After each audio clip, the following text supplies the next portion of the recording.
ఒడుగుకి ముహూర్తం గర్భాష్టమి మంచిదంటారు. అంటే శిశువు గర్భంలో పడిన దగ్గర నుండి లెక్క వేస్తారు. అందుకే ప్రతి వేడుకకి మేనమామలు ఉండాలి అంటారు.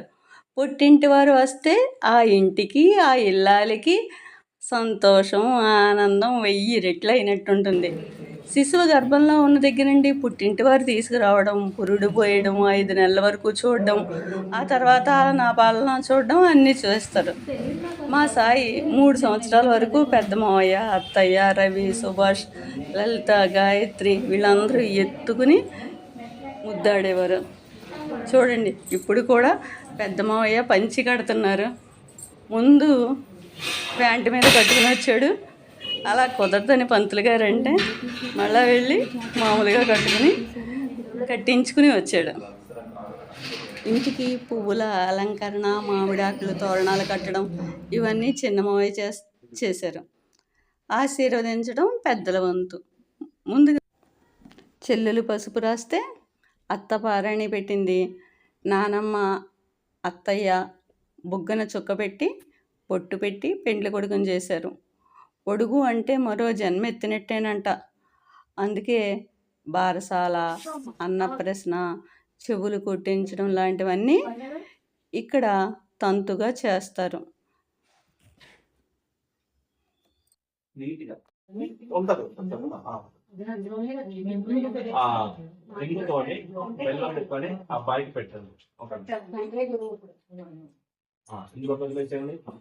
పదమం ప్రాశ్య బెల్లం పెట్టండి.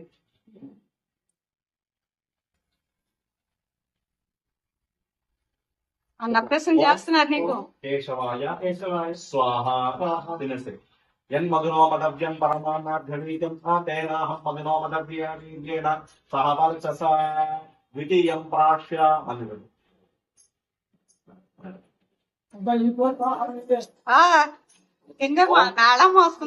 నారాయణాయ స్వాహ తినసి మధునోమదవ్యేన వీర్యేణ సహవర్చస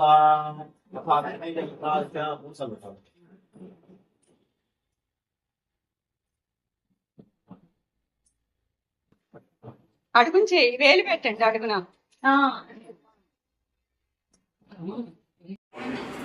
యజ్ఞోపవేత ధారణ.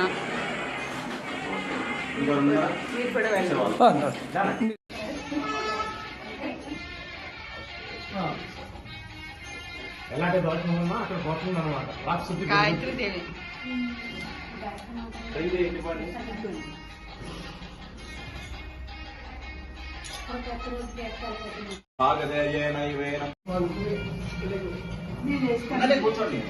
కూర్చో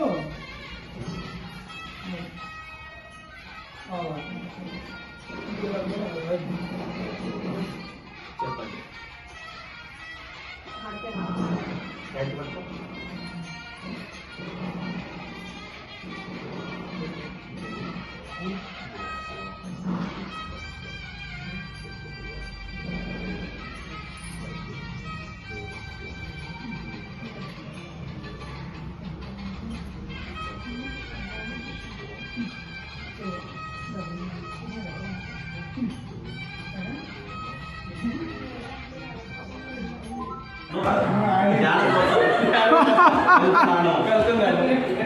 చిన్న వయసులో మమ్మల్ని వదిలిపెట్టి కాశీకి ఎందుకు? మా చెల్లె వలసనిచ్చి పెళ్లి చేస్తాము. కాశీ వద్దు ఏమొద్దు పెళ్లి చేసుకొని ఇల్లు కట్టుకొని ఇంట్లోనే ఉండు. తల్లిదండ్రులందరూ కూడా బాగా నువ్వు వెళ్ళడం మాకు ఇష్టం లేదు. మా చెల్లె కూడా ఇంటి దగ్గర బాధపడుతుంది ఉందా?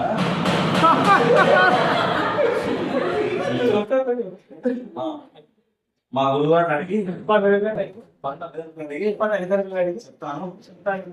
అయితే కాశీకి వెళ్తాను. మాట్లాడతాను నేర్పిస్తాను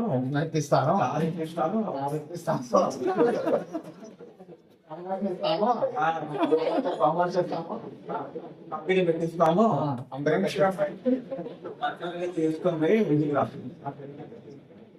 చెల్లుపా మాట్లాడతాను, ఎవరితో నేను మాట్లాడతాను, కట్నం ఇప్పిస్తాను, ఇప్పిస్తాను, కారు ఇప్పిస్తాను, ప్రమోషన్ ఇస్తాము, ఆ, ప్రమోషన్ ఇస్తాము, కంపెనీ పెట్టిస్తాము, కంపెనీ పెట్టిస్తాము, బట్టలు చేసుకోండి ఇంటికి రా. చెల్లప్ప ఓకే.